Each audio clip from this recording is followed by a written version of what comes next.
Hey guys, ഞാൻ henna. ഇന്ന് എൻ്റെ ഇത്തിൻ്റെ ബർത്ത്ഡേ ആണ്. ഇത്തിക്ക് ഓൾറെഡി ഒരു യൂട്യൂബ് ചാനലൊക്കെ ഉണ്ട്, പക്ഷേ ആർക്കും അങ്ങനെ വലുതായിട്ട് അറിയത്തൊന്നുമില്ല. കുറച്ചെന്തോ സബ്സ്ക്രൈബേഴ്സ് മാത്രമേ ഉള്ളൂ. പക്ഷെ എന്നാലും ഞാൻ ഈ വീഡിയോ ഇത്താൻ്റെ യൂട്യൂബ് ചാനൽ ഞാൻ എഡിപ്പിക്കും.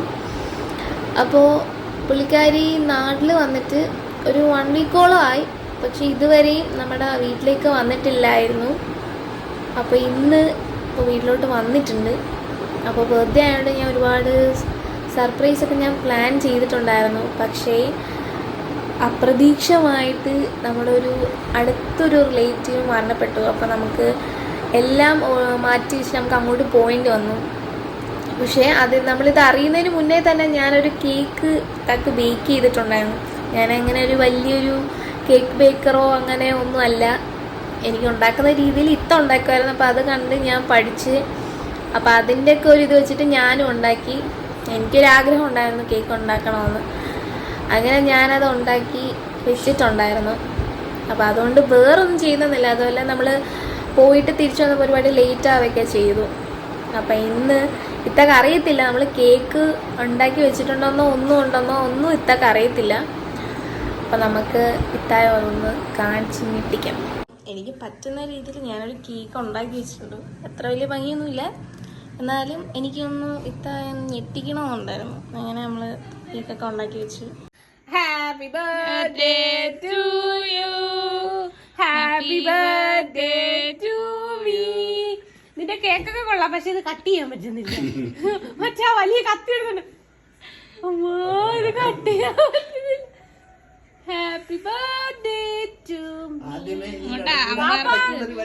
ഊതിയില്ല. അയ്യോ, സെറ്റ് കത്തിക്കും. പിന്നെ ഞാൻ കാര്യം പറയട്ടെ അമ്മ, വലിയ മറ്റേ ഇറച്ചി കട്ട് ചെയ്യുന്നില്ലേ, അതെടുത്തിട്ട് അത് പറ്റുന്നില്ല. അത്രയും താഴെപ്പോട്ട് എടുക്കണ്ട മോളെ. വേണി ഒരു കീറ് സെന്റർ വെച്ച്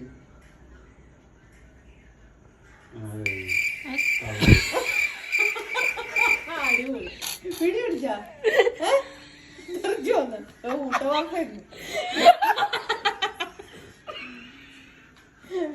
ഗൈസ്, എന്റെ അനിയത്തിയുടെ ഫസ്റ്റ്. പക്ഷെ ഇതിന് നന്നായിട്ട് നീ കേക്ക് ഉണ്ടാക്കുന്നതാണല്ലേ, നീ കൊള. അതെ, ഇന്നലെ തൊട്ടേ ഫ്രീസറിൽ ഇരിക്കുന്നുണ്ട്. ഫ്രീസറിൽ പക്ഷെ താഴെ വെച്ചാൽ മതി. ഇതിപ്പോ കേക്ക് ബേസ് ഇപ്പൊ അപ്പുറത്തോട്ട് ഏതായാലും കുഴപ്പമില്ല, ഫസ്റ്റ് അറ്റംപ്റ്റ് അല്ലേ യു. ഇങ്ങനെയൊക്കെ കുഴപ്പമില്ല. കേക്ക് ടേസ്റ്റ് ചെയ്യും.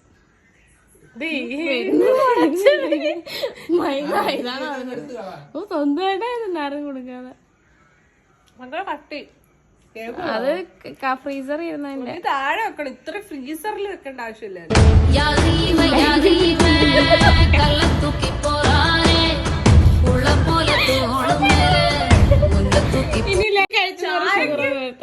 ചായക്ക് 2 കിലോ പഞ്ചാര, ഒരു ചായക്ക് 2 കിലോ മഞ്ഞൾ.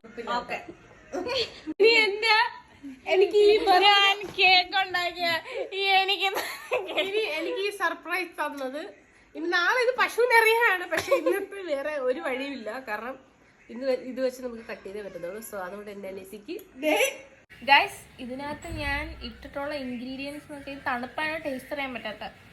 ഇത് ഞാൻ കേക്ക് നമ്മൾ ആദ്യം സ്പോഞ്ച് കേക്ക് ഉണ്ടാക്കിയിട്ട് പിന്നെ ആദ്യം നമ്മൾ ഷുഗർ സിറപ്പ് ഒഴിച്ച് അതിനകത്ത് വൈറ്റ് ഗനാഷ് ഒഴിച്ച് പിന്നെ വൈറ്റ് കോമ്പൗണ്ട് ചോക്ലേറ്റ് ഞാൻ അരിഞ്ഞിട്ട് പിന്നെ അടുത്ത ലെയർ വെച്ച് അതേപോലെ എല്ലാ ലെയറിലും ചെയ്തിട്ടാണ് വിപ്പിംഗ് ക്രീം വെച്ച് സെറ്റ് ചെയ്ത്. വിപ്പിംഗ് ക്രീം തേക്കുന്നതിന് പിന്നെ ടോപ്പ് ഇത് ഒഴിച്ചില്ലേ, ഷുഗർ സിറപ്പ് എല്ലായിടത്തും ഒഴിച്ചു. പിന്നെ ഇങ്ങനെ ഭയങ്കര ഹാർഡ്. നീ ഫ്രീസറിൽ വെച്ചത് കൊണ്ടാണ്. ഇന്നലെ തൊട്ട് ഫ്രീസറിൽ ഇരിക്കും. ഇന്നലെ ഈ സമയം തൊട്ട് ഫ്രീസറിൽ കയറ്റിയത്. അപ്പൊ ഞാൻ ഇന്ന് വന്നില്ലായിരുന്നില്ല. അത് ഫ്രീസറിൽ നാളെ കട്ടെടുത്തിട്ട്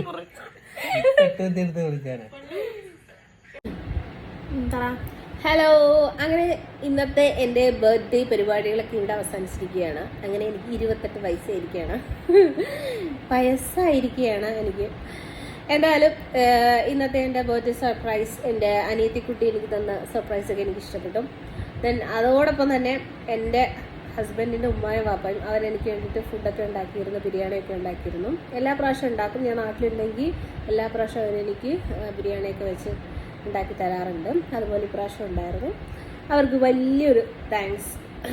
പിന്നെ അതുപോലെ തന്നെ എൻ്റെ അനിയത്തിയുടെ കേക്കിനെ പറ്റി പറയുകയാണെങ്കിൽ നിങ്ങൾ ഇതിൻ്റെ ഫസ്റ്റ് പാർട്ടിൽ കണ്ടിട്ടുണ്ടാവും. സൂപ്പർ കേക്കായിരുന്നു. ഇവള് നേരത്തെ നന്നായിട്ട് കേക്ക് ഉണ്ടാക്കുന്ന ഒരു കുട്ടിയാണ്. കാരണം ഇതിന് മുന്നേ ഒക്കെ കേക്ക് നന്നായിട്ട് ഉണ്ടാക്കുന്നതാണ്. ഇന്ന് എന്ത് പറ്റിയെന്ന് അറിയില്ല. എന്ത് പറ്റിയത് ഒന്നും പറ്റില്ല ഗൈസ്, ഫ്രീസറിൽ വെച്ചുകൊണ്ട് അങ്ങനെ സംഭവിച്ചതാണ്. കാരണം ഈ ഒരു രാവിലെ മരിപ്പിന് പോകുന്നതിന്റെ ഒക്കെ തിരക്കിൽ പുള്ളിക്കാരത്തി ചെയ്ത് ഫ്രീസറിൽ വെച്ചിട്ടാണ്. തലേ ദിവസമേ നമ്മള് മരിപ്പ് അറിയുന്നതിന് തലേ ദിവസമേ ഉണ്ടാക്കി ഫ്രീസറിൽ തന്നെ വെച്ചിട്ടുണ്ടായിരുന്നു. അപ്പൊ അങ്ങനെയൊക്കെ ആയതുകൊണ്ടാണ് പുള്ളിക്കാരുടെ കേക്ക് അങ്ങനെ ആയിപ്പോയത്. സോ എന്തായാലും എൻ്റെ അനിയത്തി കൂട്ടുന്ന സർപ്രൈസ് അല്ലേ, അതെനിക്ക് ഭയങ്കരമായിട്ട് ഇഷ്ടപ്പെട്ടു. അവള് നന്നായിട്ട് അങ്ങനെ ഡെക്കറേറ്റ് ചെയ്യും, ഇങ്ങനെ ഫ്രോസ്റ്റിംഗ് ഒക്കെ ചെയ്യുമെന്ന് എനിക്ക് അറിയത്തില്ലായിരുന്നു. ബട്ട് അടിപൊളിയായിട്ട് ചെയ്തിട്ടുണ്ട്.